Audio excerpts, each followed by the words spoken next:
Hello दोस्तों, मैं विशाल यादव आपका अपना चैनल स्टडी 1288 पे स्वागत करता हूं। आशा करता हूं कि आप लोग स्वस्थ होंगे और बिल्कुल अच्छी तरीके से अपनी तैयारी को कर रहे होंगे।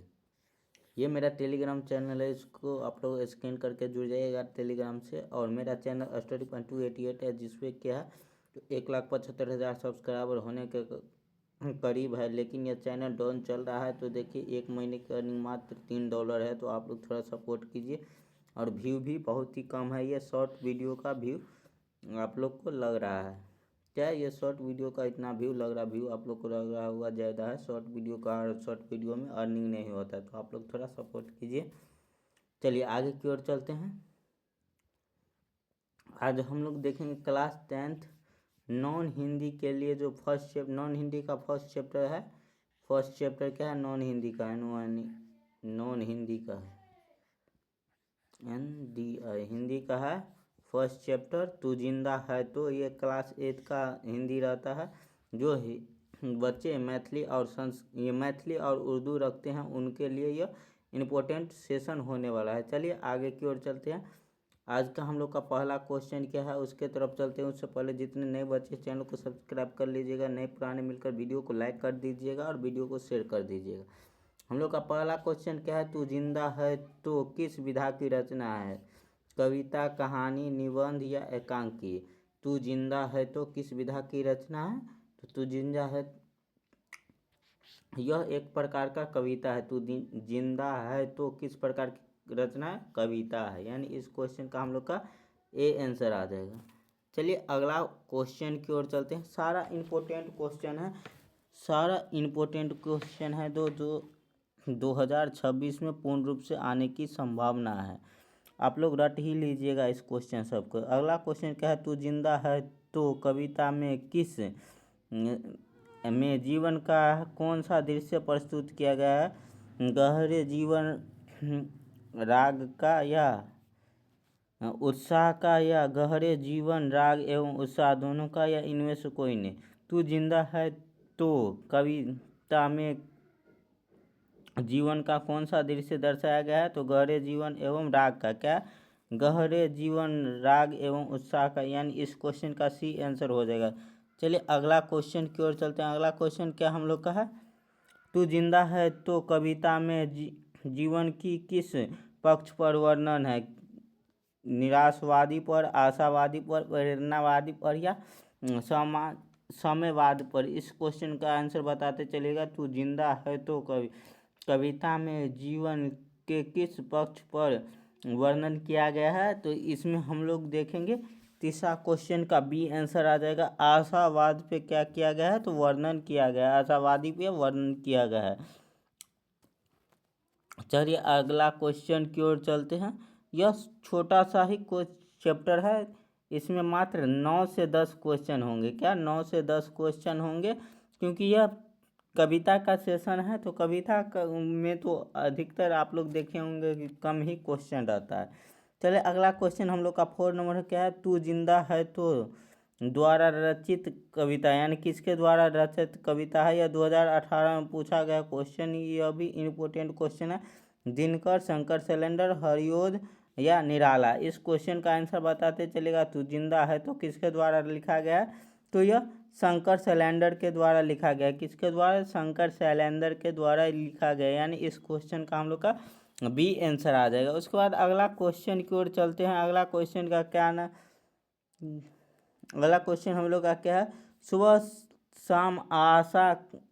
सुबह शाम आकाश का रंग कैसा रहता है? सुबह शाम आकाश का रंग कैसा होता है? नीला, लाल, हरा या कुछ नहीं? नीला, लाल, हरा या कुछ नहीं? सुबह शाम यानी सुबह के समय और शाम के समय प्रकाश का रंग कैसा होता है? तो हरा रहता है। किस प्रकार का रहता है? हरा रहता है। यानी इस क्वेश्चन का हम लोग का सी आंसर आ जाएगा। चलिए अगला क्वेश्चन की ओर चलते हैं। अगला क्वेश्चन हम लोग का क्या है? स्वराज्य का अर्थ है। स्वराज्य का अर्थ है राज्य या अराज्य। स्वराज्य का अर्थ क्या है? राज्य या आज़ादी या परतंत्र, या यहाँ प्रजातंत्र होना चाहिए, या अपना राज्य। इस क्वेश्चन का आंसर बताते हैं। यहाँ पे टाइपिंग मिस्टेक है, देखिए परतंत्र नहीं होगा, यहाँ प्रजातंत्र था। और यहाँ पे 4 नंबर क्या है, अपना राज्य। इस क्वेश्चन का आंसर बताते चलिएगा। स्वराज्य का अर्थ क्या है, तो स्वराज्य का अर्थ होता है अपना राज्य। क्या होता है, स्वराज्य का अर्थ क्या होता है, अपना राज्य। यानी 6 नंबर क्वेश्चन का हम लोग का डी आंसर आ जाएगा। चलिए उसके बाद अगला क्वेश्चन की ओर देखते हैं। अगला क्वेश्चन क्या है, कुछ मनुष्य को कैसा जीवन जीने की प्रेरणा देता है। यानी कवि जो है ये मनुष्य को कैसा जीवन जीने की प्रेरणा देता है। हौसले एवं उत्साहपूर्वक, या अतीत को याद रख करके, या मौत से डर के, या समय का सदुपयोग करके। इस क्वेश्चन का भी आंसर बहुत इम्पोर्टेंट क्वेश्चन है, यह भी इम्पोर्टेंट क्वेश्चन है, IMP है। चलिए, मनुष्य यानी मनुष्य को कैसा जीवन जीने की प्रेरणा देता है यह कविता जो, तो हम लोग देखें हौसले और उत्साहपूर्ण यह कविता है। क्या, हौसले और उत्साहपूर्ण कविता है। तू जिंदा है तो जिंदगी, यह किस प्रकार का है, तो हौसले और उत्साह की यह कविता है। चलिए अगला क्वेश्चन 8 नंबर क्वेश्चन क्या है, तू अपने सुकर्म से पृथ्वी पर ला सकता है। ये क्या कहा जा रहा है, तू अपने सुकर्म से पृथ्वी पर क्या ला सकता है, स्वर्ग ला सकता है, चांद ला सकता है, नरक या तारे। तो क्या ला सकता है, अपने सुकर्म यानी अच्छे कर्मों से स्वर्ग को पृथ्वी पर ला सकते हैं। मनुष्य अपने अच्छे कर्मों से क्या कर सकते हैं, तो स्वर्ग को अपने पृथ्वी पर ला सकते हैं। यही हम लोग का इस क्वेश्चन का अर्थ कहा जा रहा है। आप लोग कविता पढ़िएगा तो अच्छी तरीके से आप लोग को समझ में आ जाएगा। चलिए अगला क्वेश्चन हम लोग का क्या है, अगला क्वेश्चन क्या है, सुख दुख दोनों एक समान रहने वाले आकाश को देखकर पृथ्वी हो जाती है। यह क्या है, यानी सुख दुख जो है एक समान रहने वाले आकाश को देखकर पृथ्वी हो जाती है।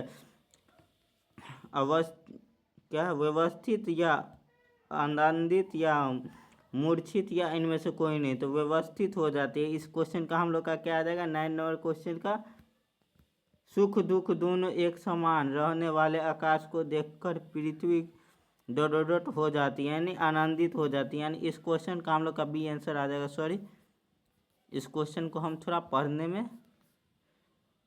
नहीं पाए थे ठीक से। इस क्वेश्चन का बी आंसर आ जाएगा आनंदित। उसके बाद अगला क्वेश्चन की ओर चलते हैं।